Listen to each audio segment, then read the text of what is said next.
Yun, good morning mga ba. May customer tayo. Si mag-aabel ng lifter si sir, no? Napakaraming ginawa, manobela, wheel bearing, yan.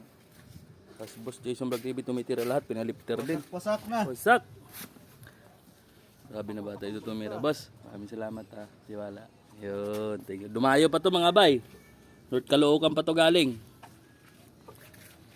Basic. Ano may tutulong ko dyan, Son? Video ka na lang. Video. Para malinaw. Kay mayroon nagsabi sa akin kanina, boss, puro mukha mo yung nakikita, hindi man yung gawa. Sabi ko, wala kasi tayong stand.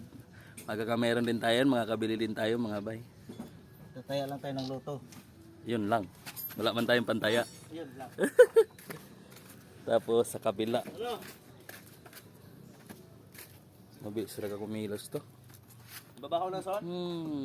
Ibaba! Baba ko lang. Kukunin ko na dyan. Maipit ha. Wait lang. Maipit. Baba mo na kunti. Wala pa nga tataas eh. Hindi, nagdikit na eh. Okay.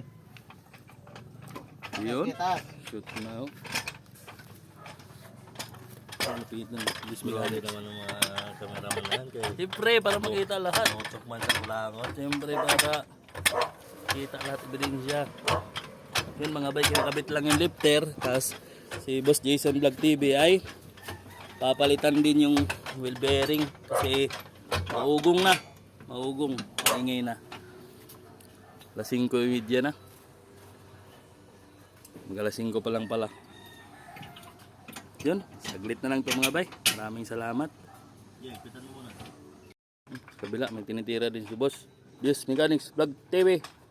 Check. Shout out mga idol! Shoutout no. Gawin na, tumitira pa. Hapon! Maghapon. Kalain yung mga bay, tinira nila ngayon. 5 manibela. Power steering, rack and pinion. Sold sa pangilalim.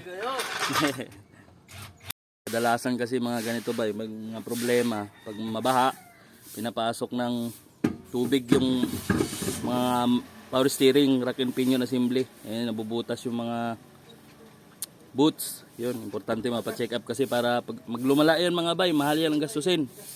Kaya maganda kung maagapan, kaya pang i-repair. Yung mababa-baba lang. Yun, thank you. Kung mga gusto magpagawa, dito lang po sa Ribacon Compound, Karawhatan, Valenzuela. Okay, so let's get it. What's up?